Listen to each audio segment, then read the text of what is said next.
Assalamualaikum warahmatullahi wabarakatuh. Waalaikumsalam Waalaikumsalam warahmatullahi warahmatullahi wabarakatuh. wabarakatuh. Bismillahirrahmanirrahim. Alhamdulillahirabbil alamin. Wa bihi nasta'in ala umuri dunya waddin. Wassalatu wassalamu ala asyrafil anbiya wal mursalin sayyidina wa maulana Muhammadin wa ala alihi wa sahbihi ajmain amma ba'd. Baik, anak-anak sekalian, sebelum kita mulai pelajaran hari ini, mari sama-sama kita baca basmalah. Bismillah. Bismillahirrahmanirrahim. Oke, semoga dengan bacaan basmalah ini pelajaran kita hari ini Allah diberkahi. Amin ya rabbal alamin. Amin. Anak-anak, lama tidak jumpa kita ya. Lama tidak jumpa.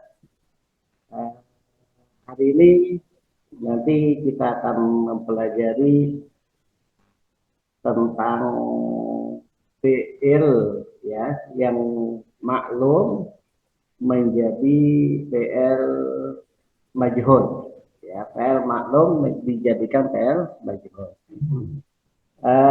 Sebelumnya Anda pernah nggak mendengar bahwasanya dalam bahasa Arab itu ada kata yang namanya kata kerja? Pernah nggak? Pernah dengar? Nah, Oke. Ada PL apa aja? PL, madi, Madi, apa lagi? Mudhaf, Mudori, kemudian ada Amar. Mar. Oke. Untuk pelajaran hari ini ada beberapa hal ya yang perlu Anda ketahui, bahwasanya pelajaran ini adalah punya kompetensi dasar, yaitu menganalisis fungsi sosial struktur teks dan unsur kebahasaan atau bunyi kata makna dari teks yang berkaitan dengan tema asyabab ya, marhalatus syabab ya, kun syababan mutafa'ilan, teknologi ya dibandingkan dengan generasi sebelumnya. Jadi untuk pembelajaran yang menarik itu, saya kira itu harus melibatkan teknologi di dalamnya. Jadi untuk mendesain itu minimal ada melibatkan sesuatu yang akrab dengan peserta didik. Misalnya dalam pembelajaran bahasa Arab menggunakan aplikasi media sosial. Itu yang saya paham, Ustaz. Kalau sekarang akrabnya anak-anak adalah dengan dunia game, bagaimana kemudian Ustadz Rahmat mau mendesain agar dekat dengan mereka? Kalau dunia game, kadang-kadang kuis itu termasuk game ya, Ustaz. Kuisnya didesain dalam bentuk seperti apa? Dalam bentuk misalnya menemukan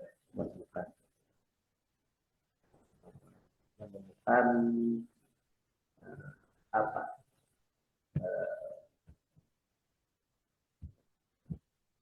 kartu yang sesuai mungkin.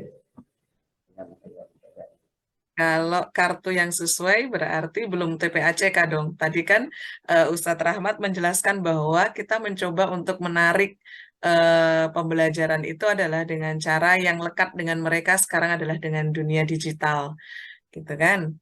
Nah, makanya kemudian saya tarik kembali. Kira-kira sudah apa yang didesain oleh Ustadz Rahmat ketika anak-anak sekarang lekatnya adalah dengan dunia game?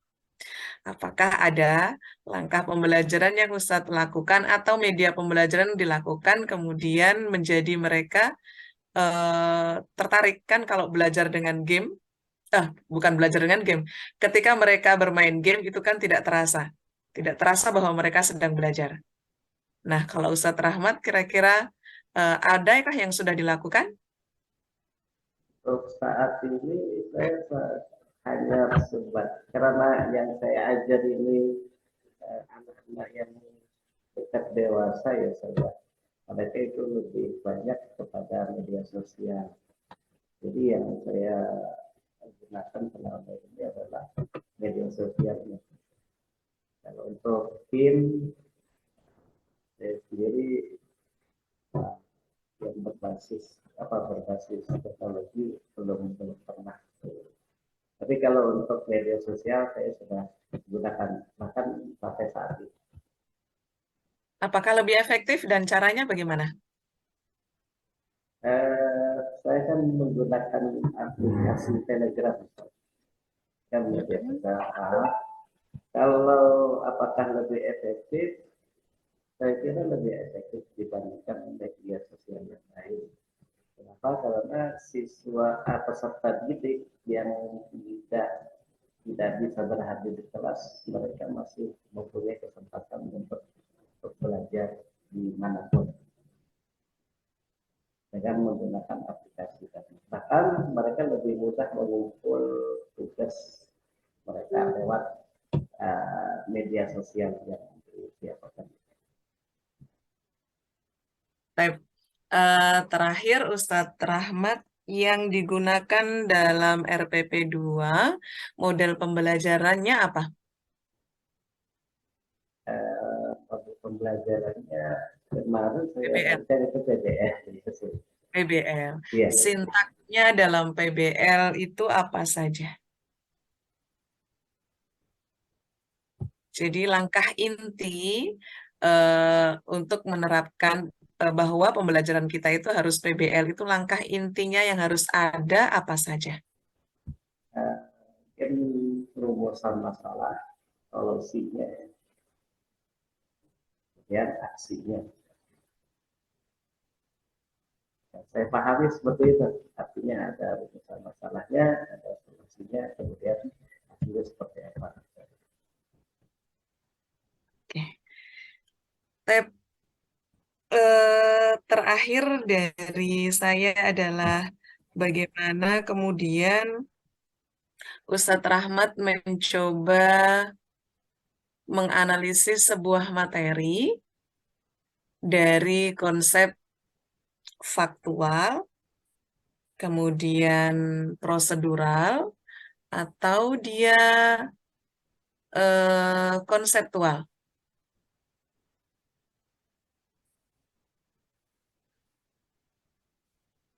Kira-kira Ustadz Rahmat bisa nggak menyajikan, oh ini adalah, atau mengkategorikan ya, oh ini adalah materi konseptual nih, yang ini adalah materi faktual, dan yang ini adalah materi prosedural. Contohnya seperti apa kira-kira materinya? Faktual ya, sobat. Ya. Yang berkaitan dengan fakta yang ada, prosedur itu prosedural. Kemudian ada konsep, itu berupa konsep.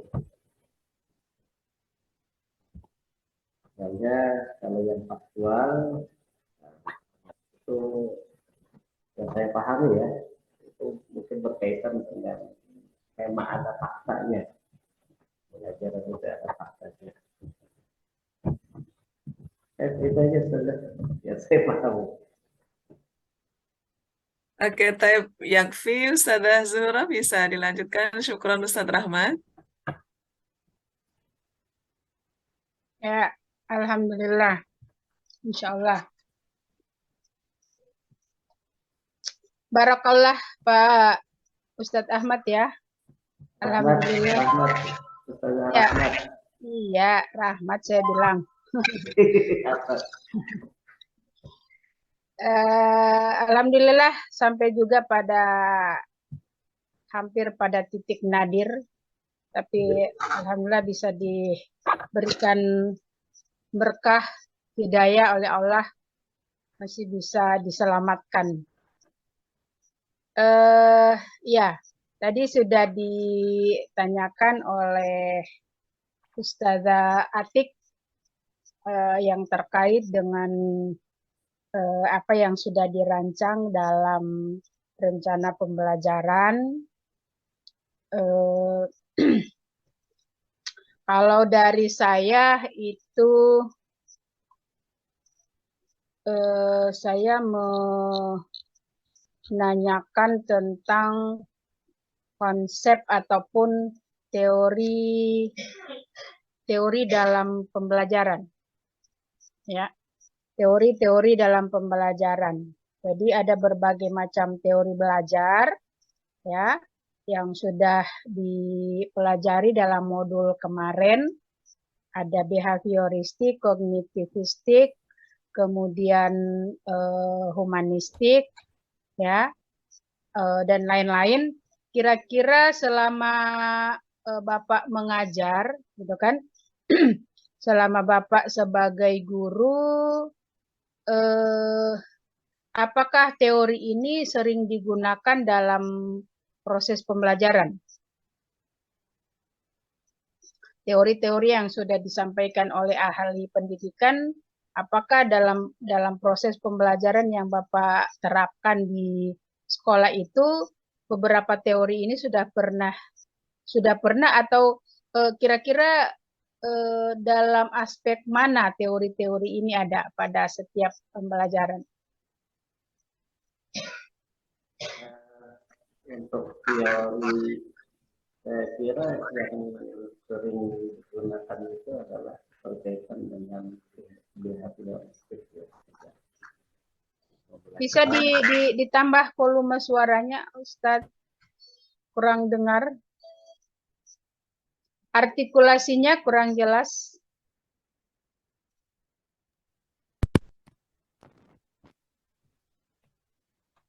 Oke, baik. Penerapan, jadi saya ulangi pertanyaannya. Penerapan teori-teori ini dalam pembelajaran kira-kira pernah enggak selama Ustadz Rahmat mengajar sekian lama ini? Pernah diterapkan pendekatan ataupun teori-teori ini?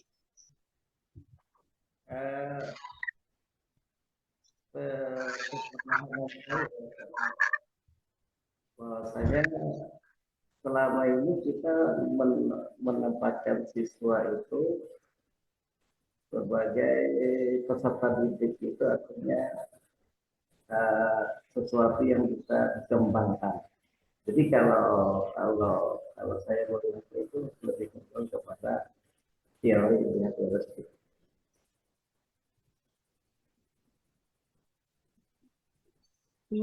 Terus? Saya kira itu. Misalnya gini, teori apa? Teori behavioristik atau ya, teori behavioristik dalam penerapannya pada saat pembelajaran itu kira-kira seperti apa yang Bapak lakukan? Siswa itu dididik untuk melakukan diskusi dengan kelompoknya. Saya kira itu termasuk teori behavioristik yang memandang bahwasanya pendidik itu belajar berdasarkan pengalamannya, ya.